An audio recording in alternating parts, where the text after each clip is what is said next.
Why, hello there, Kelsey. Hello there, Robert. Do you know what today is? I don't. It's Friday Roundup Day. Oh, that's right. It's YMBToAP on Fridays. Welcome You in. know what it is. It is today, October 11th, 2024.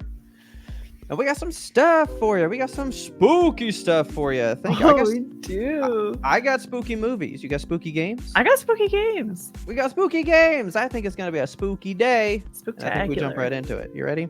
Yes. So first up, you got movies that you can buy next Tuesday, October 15th. And we'll start that with a good old classic one. A Nightmare on Elm Street hitting 4K for its 40th anniversary. That's a lot. Yeah, dude. I mean, you talking baby Johnny Depp 40 years ago. Oh my God. This was his first movie. He must have been like 15. He was a baby, getting all pulled in the bed. You know, I love that movie. That's like my favorite one. It's solid. Super good movie coming out next Tuesday. Also getting quite a nice steelbook, if I say so myself. I like it. I like the scratchies on the front. I like the scratchies. The back is reused. That's on this like Blu-ray collection pack that I have from like over like 10 years ago. So I'm like, that's not really like anything new. It's just like, hey, that's good. It looks like a decal you'd see on the back of someone's old Tacoma oh my God. or something. Exactly. But I mean, they did add shadows under his blades down here, so that's nice. That's a good touch. You know, they mixed it up a little bit. But I like this. I probably would buy this, but then it's just the first one.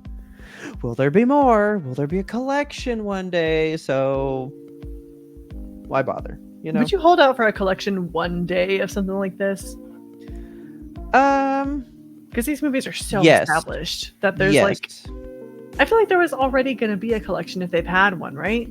But this is the first time it's on 4K, so now we got to get all the rest remastered to 4K and colorized and all that shit. So, but you should buy the normal one to go, hey, there's interest, and they'll keep doing it. Because if nobody buys it, they'll never do part 2. They'll never keep going. You know. So what you do is you buy all these, and then you sell them right before the collection. You don't open them. There you go, right? That's how you do it. It's an investment. So, anyway, that's a pretty good one. The next one's actually pretty good. This is a double spooky season, I guess. Okay. There's a steelbook of Thanksgiving. Oh my God. Okay. So I thought for a minute this was Thanksgiving. No, I would be way more excited, and that would definitely be in a boutique. Oh, There's no way it'd be a normal. No. So this is the movie that came out last year for Thanksgiving. It's the final Grindhouse trailer that was made into a full-fledged movie. Right. So I still need to see it. Never saw it still. It's supposed to be very good. Love the steelbook though. That's grade A. That's nice. It's good stuff. The turkey, what's going on with it? Can we zoom in on the turkey for a second? Oh, it looks okay. So as Stu would say, it's a little ooky. A little ooky. Oh yeah, it's a little ooky here. So it is just a turkey. Okay. From far away, the way this blood's pouring out makes it look a little different. Yeah, like But what's going on with it? And also, is that a strawberry? Is it a beet? What kind of aromatics do we have to get this Thanksgiving dinner? Yeah, I'm gonna go with okay, look, because there's a little stem. Some there's kind of tiny little stem. It's like a radish maybe. Who knows? But yeah, I like it. A good dark steelbook. You know, if I had seen it, maybe I'd be like, yeah, for the inside, but the back, I'm guessing the mask is super important. I guess that's his. They're all wearing them. With a lopsided mustache. Interesting. Huh. Very interesting. So, yeah, Thanksgiving. And then you get this little letter. It's from the desk of Eli Roth. Oh, so you get a letter from the director. That's very cool. I like that. Do you ever you can read it here, but why would I let you read it here? You should go buy it. You should go buy it and read it for real. What are you stealing? Yeah, you trying to read it without buying it? What's wrong with you? I'll read it later. Go to jail. Sticking with the spooky stuff, We've got The Ring being released in 4K. This has got to be close to at least the 25th anniversary, right? Probably, because I do remember it like around early 2000s, probably 02. Yeah, 01 maybe. So yeah, we're getting pretty close. We're getting there. But it's really no anniversary. But they went, hey, let's go hard with a steelbook. Why not? Let's do it. I like it. I do like it. Oh, I don't like it. I love it so much. I don't even like this movie that much. Yeah. I like it, man. I love how really you pull this up. Book. It says the whole 7 days business. I love it. That's good. And the back is just hair. That's fucking gross. Yeah. I remember everybody just being scared of girls with long black hair for the longest time when I was growing up. But yeah. I mean, having watched it more recently, it is a pretty solid movie. I did not like it when I first saw it in the early aughts, as we just did. So, but that's a good solid one. Hopefully the rest of them will come out. Now we're gonna go boutique wise. Okay. And boy, we got spooky stuff. Damn, it's the spooky time. They're like, spooky. Halloween's around the corner. So let's do it. We got Criterion with one called Demon Pond. Okay. This is a pretty cover. Okay. 1979. I would like to read the synopsis to you. Yes, please. Read me a story. Demon Pond. Outside of a small village in Japan, a mysterious pond is inhabited by mythical creatures. Their story is of revenge, tragedy, and the power of real love. A classical tale which translates wonderfully to film. Hell yeah. That sounds fucking dope. That sounds I want to see this real bad. Very good. It reminds me of one of the stories. I think it's probably a Japanese folklore story that was in the name of the game. It was like that paranormal thing that I played recently. You probably won't remember the name of it. It's like a paranormal game. Mm-hmm. Someone out there is shouting it at me. But it's like the same kind of story, but by the look of it, because it's about like mythical creatures in a pond and like a tale of love that transcends space and time. I mean, I wonder. It could be. You know, I'll have to look up this movie and see if it is, inspiring other things these days. But I love the cover and I love the synopsis. I'm interested. Yeah. We're gonna go to Kelsey's favorite, good old Kino Lorber. Kino Lorber. Right? You know Kino Lorber be doing it. Now this movie's not so spooky, but it's a little intense. What do you remember about Brick? You remember Brick? I love Brick. Okay, well Kino Lorber's Kino Lorber has Kelsey's back.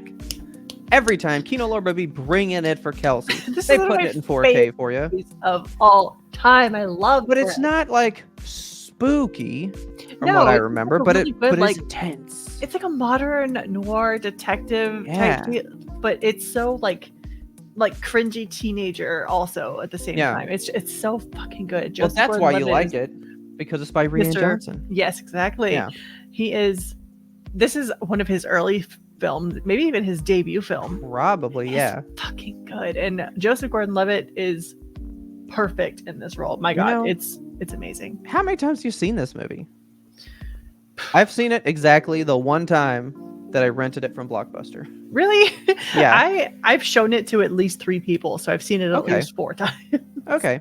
I mean, it was a good movie. I remember loving it. Yeah. And I've always held it in regard, but I've just never watched it again because nobody wants to watch it. Right. Because when you tell people about it, they're like, I don't know. That sounds a little but it's so good. I just remember loving it. I thought it was great.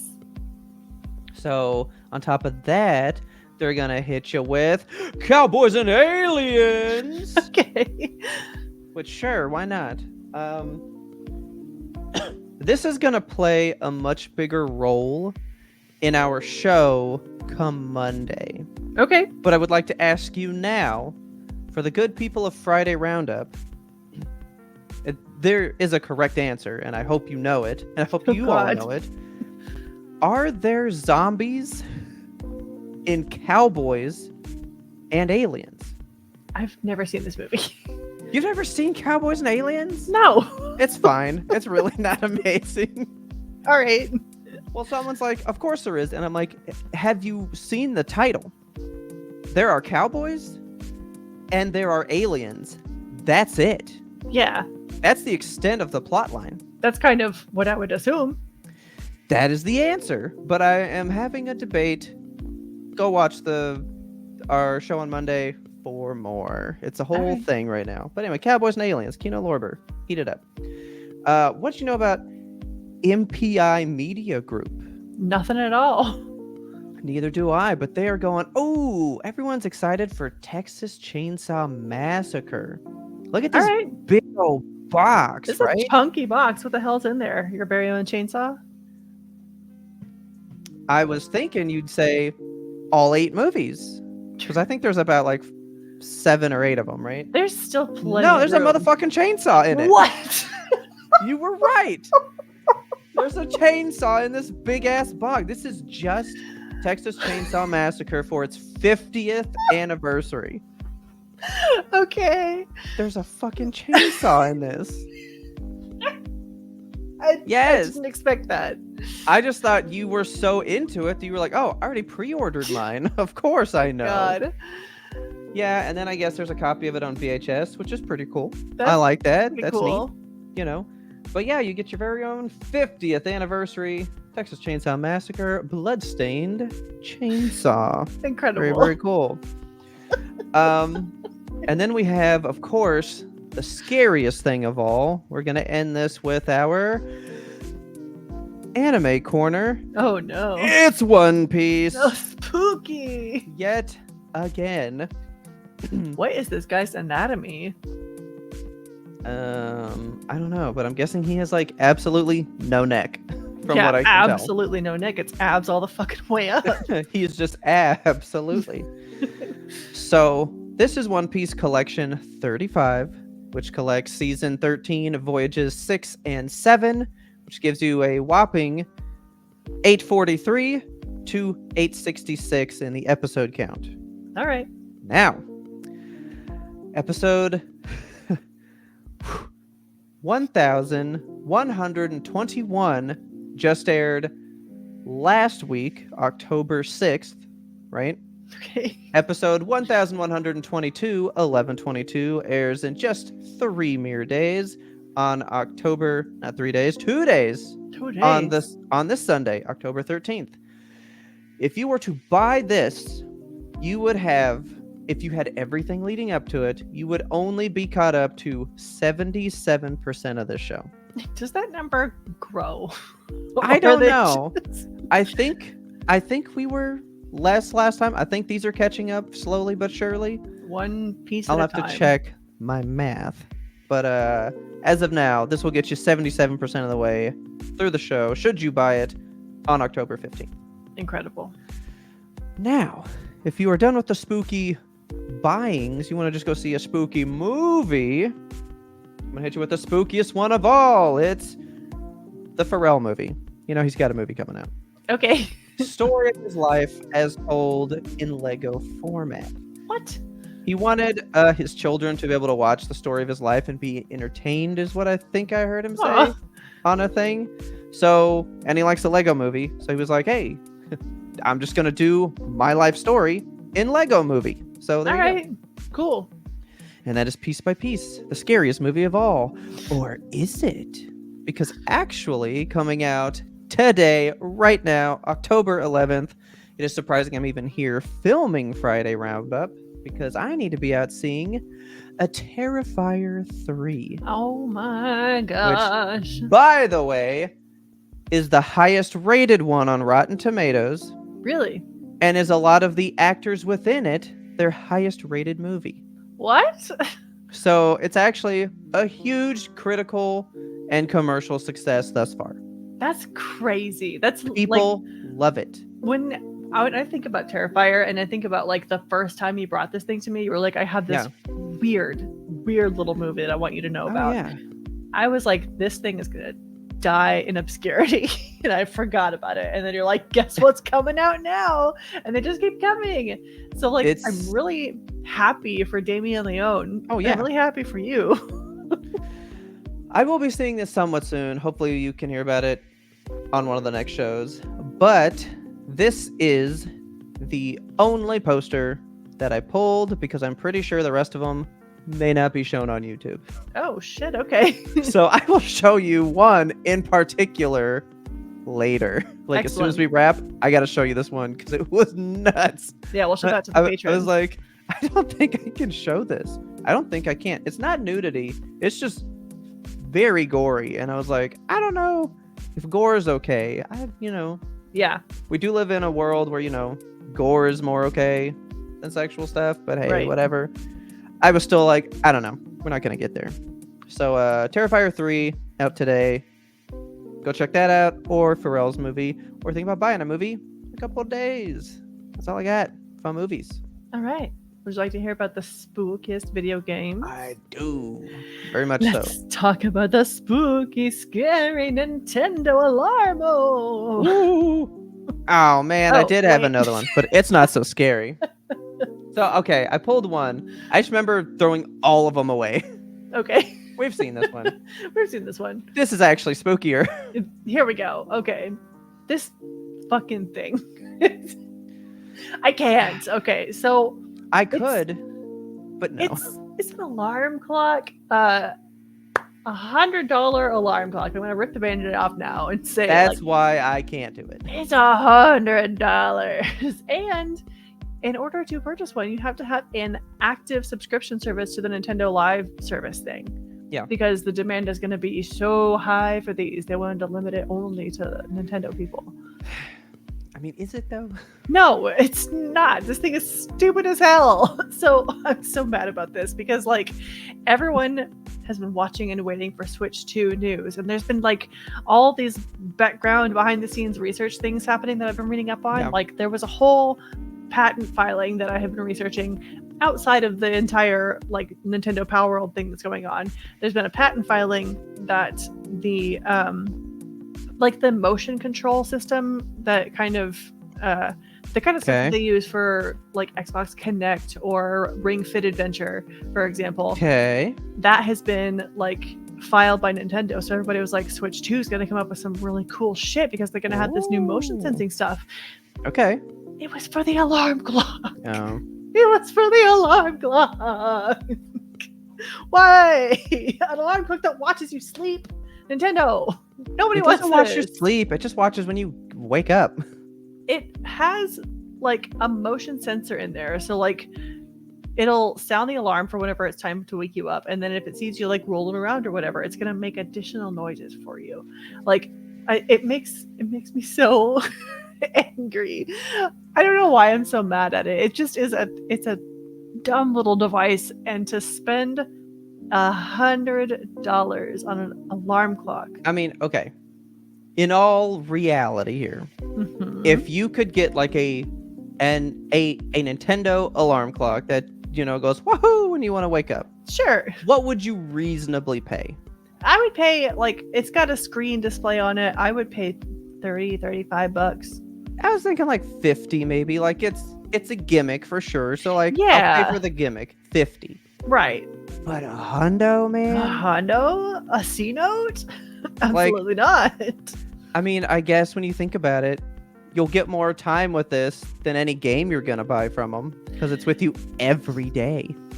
It's so annoying. It it has 5 games that you can choose a sound profile for. So if you want to wake up to the sweet sounds of Hyrule, I don't know what kind of sound it's going to make when it sees you rolling around in bed. Is it going to be hey, hey, hey? Yeah. Yeah. Are you going to hear just yeah, smashing pots? What are you going to hear? Ooh, rupee noises. I would get up immediately. Would you get up to the sound of fucking gunfire? Because Splatoon 3 is in there, and you can just hear that's your wake up noise. No, that would put me to sleep. I would be comfortable with that.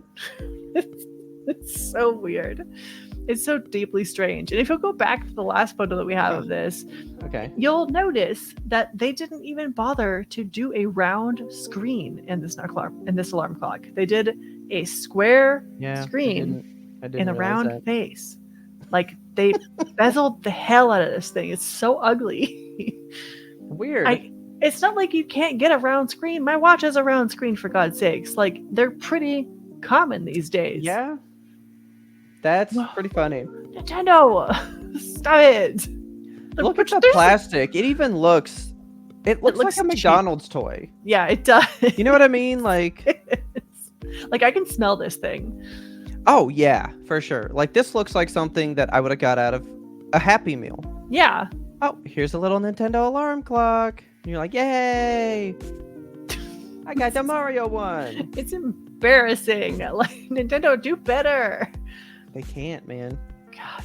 So, that's Alarmo. If you want one of these bad boys, go ahead and pre-order you one, I guess. I don't know. I don't give a shit. I don't know when it comes out. I'm not gonna bother to update you more on it. If they did a theme song like Log, but for Alarmo, would you have been more into it? Alarmo. Yeah, I would. Okay, cool. One cool thing, actually. So in the future, they're gonna have DLC for the alarm clock, as Nintendo would. And the one of the games that they do have confirmed coming out is Animal Crossing. So I think it would be nice to wake up to the sunrise music from Animal Crossing. But also, if the alarm clock sees you moving around, is it going to be like... Probably. I hate how good you are at that. It's very, very strange.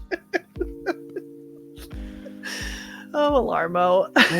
What would be a bad noise from that? I guess like when the wasp drowning noise stings you or something. Do you drown in Animal Crossing? In Animal Crossing. I was thinking about like just Nintendo and no. Like the Mario 64 drowning. Yeah. No thanks. Okay. I hate this thing. Yeah, it's bad. So moving on, we've got a little game called Football Manager. So we don't typically talk about a lot of sports games and stuff on here, but I thought this was an interesting story, so I wanted to bring it to you. But Football Manager is not American football. This is European football, soccer as we call it here in the States. And it's an annual game that comes out every single year. They have been producing these for quite some time now. And it's just like you are the manager of a football team, and it has data from like the real teams that are in the league right now. So it'll have like a player and then their speed and weight and just their basic stats and stuff. So you can make salary decisions and like trade them to different teams and stuff. So teams or people like to play this game kind of along with the season because it makes sense to, you're buying the current state of football when it comes out. And then you can play it for, the same year that you're watching the actual teams and compare yourself to how the actual team is doing and so on and so forth. It's like the ultimate fantasy version. Yeah. League kind of thing. That's kind of cool. Okay. It is pretty cool. My husband plays it pretty devoutly and he loves this game. It's fun to watch, honestly, because he's a real like statistician type person and he loves sports. So if you're into like if that Venn diagram is you, this is the game for you.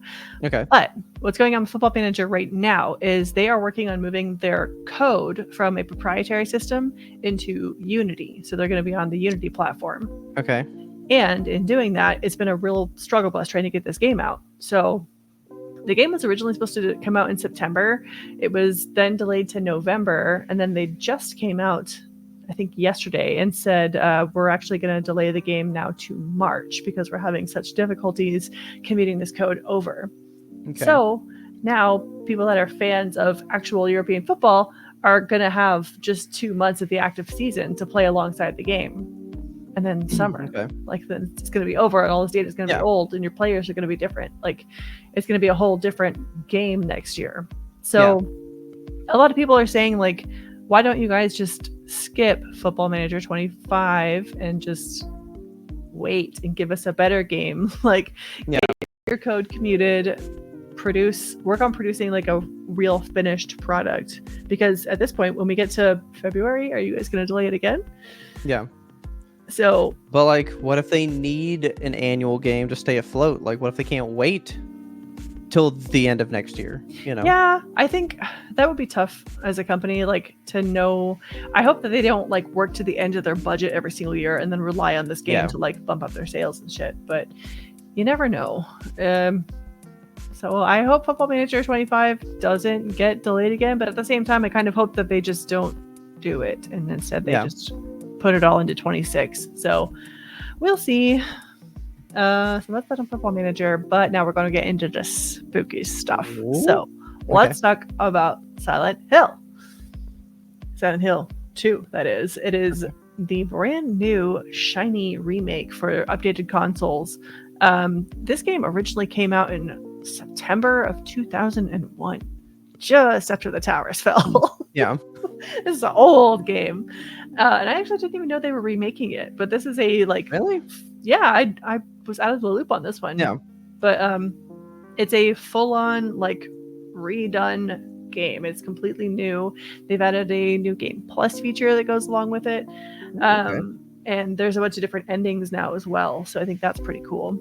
And so it's come to, I didn't bother to look it up. I believe it's on all the modern consoles. So it's going to be on PlayStation 5. It's going to be on Xbox Series X and S and on PC as well.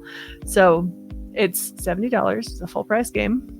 And people are giving it absolute rave reviews. So I got a little snippet from IGN, and I think this really sums it up pretty well. So I'm going to read this to you. And they say, the original Silent Hill 2 is perhaps the bleakest, most somber game ever made, and Bloober Team, which I love that, Bloober Team has successfully preserved its miserable magic, ensuring this remake is a deeply effective descent into genuinely uncomfortable terror.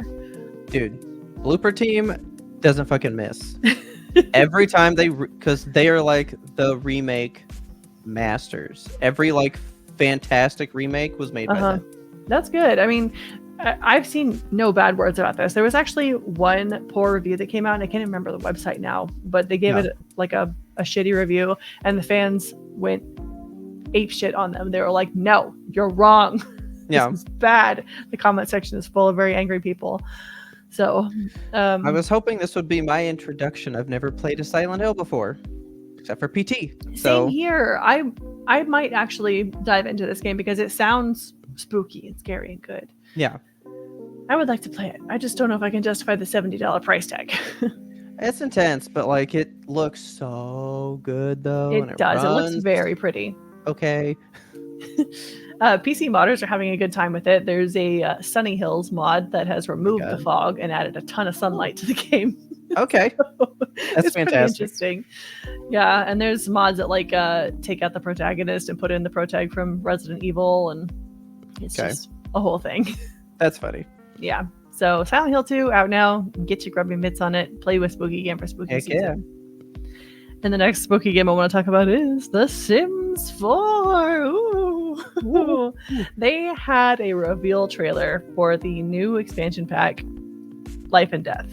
Okay. And I thought I was alone in this feeling, but I have been looking on the internet and people are all equally as excited as I am. I have not been this amped about a Sims expansion since probably the island living one way back in the day when they introduced the volcanoes and dolphins and shit.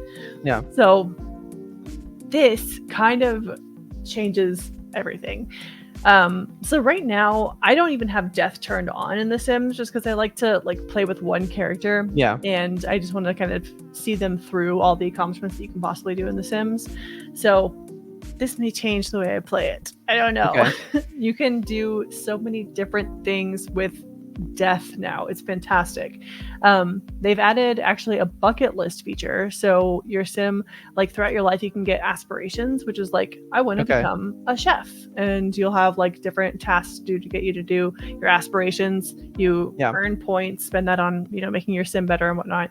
But a bucket list lets you gather a bunch of different aspirations throughout your life, and then if you don't complete your bucket list, you can actually devote your afterlife to completing the list. And if you I hate that guy. Yeah, I didn't like that. He's spooky. If you don't complete it, you can devote your afterlife to complete the list, and then you can get reincarnated as a reward. That's kind of cool. Amazing. I love that. And the trailer legit made me emotional. I was crying watching it because you're watching, I hate it when Sims die. My first experience with Sim death was awful because I, as a 9-year-old, went in and made my family in The Sims and was like, this is mom and dad and my sister. And then they immediately set fire to the stove and my mom died and I was just distraught. Oh my God.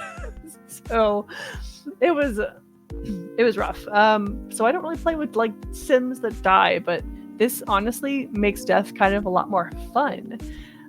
So now even when you die, you can stick around as a ghost and get access to different interactions. Like you can haunt other Sims and stuff. Okay. I think in the last picture in here we had a ghost like turning a Sim upside down. You can Mhm. like turn them upside down and shake them around, and like simoleons will fall out of their pockets, and that's how you get your income. Oh my god. It's kind of incredible. So yeah, you can like still hang out with your love. Like this couple in the front here, they're just so in love, and he's dead. It makes me so happy and so sad at the same time. And I don't have a confirmation on this, but I think they might do something with soulmates, because there's a lot of like soul stuff happening. They introduced tarot cards too, which is really cool. Okay. They have created a bunch of new careers, so you can become an assistant to the Grim Reaper. You can help out other ghosts. You can like be a paranormal guy that gets rid of hauntings and stuff. Yeah.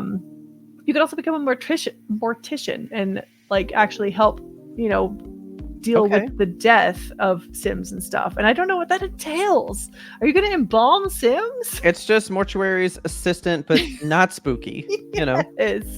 I'm just so thrilled about this. And they have also made like a lot of really customizable features for when your Sim dies. So like you can get them a custom urn or a custom grave site or a crypt. And like they have all these beautiful graveyard like areas within the maps that you can modify and build on and stuff. It just looks so cool and so in depth, and I'm so excited for what it's possibly can do. So this expansion was announced last week, and then they did like a first look at it on October 3rd, and then it's going to fully launch on Halloween. So that's cool. It is cool. I'm so excited about this. Look at that beautiful. That's marketing. That's fucking you marketing. Know what I mean? Yes. That's good. And my God, this song they used for the trailer, if you've never heard The Last Dinner Party, they have a song that is called Nothing Matters. That song slaps. It's so good. And they put it in Simlish, of course. And it just, oh my God. I had to watch the trailer a couple of times just because I was like distracted by the song the whole time. Yeah. It's so good. It's so fucking good. I'm so excited about it. This pack comes out on October 31st, and it is going to be $40, which is the standard for all the Sims packs. So EA always taking money from us, but I think this time it looks worth it. So that's going to be the new Sims. And the last thing I want to talk to you guys about is a book I got. So Jason Schreier of podcasting and journalism fame came out with this book called Play Nice, The Rise, Fall, and Future of Blizzard Entertainment. And if you guys have been following Friday Roundup for a little while, you probably know that I'm a little obsessed with Blizzard and all of their wrongdoings and problematic culture. Jason Schreier has been doing a lot of reporting out of Blizzard. I don't know actually if he ever worked for Blizzard, but he's got friends there, and he's done a lot of reporting on like all the different lawsuits that have happened within Blizzard and the whole acquisition and merger situation. He was following that very closely. It was kind of like a big source of news for me when I was doing the coverage here on the ABK merger. So I'm really excited about this book. It just came out. I just got my copy today, and I'm super ready to dive in and start reading it. It looks like a pretty easy read. Like it's not extremely long. It's less than almost 300 pages. So I'm excited for it. I'm really looking forward to reading it, and I'll let you guys know if there's any little gems that I find down there. Okay. Also, Jason Schreier has a podcast if you guys want to check it out. This is just a personal recommendation from me. I'm not paid for any of this, but he has a podcast with a couple other video game journalists. It's called Triple Click, and I like it a lot. So check that out. Okay. And that's all I got for you today on Video Game News. Boom! That would be our week. Hopefully you guys found some movies and game news that you can use. Go buy you a movie, maybe go see something. Go check out one of those spooky games. Get Silent Hill 2. Play you the best remake to come out all year, because we know more are coming and people are mad, kind of, but this one's good. So check out that one. That's all we got for you here. I guess we'll catch you guys next week. See you there. Later. Stay spooky.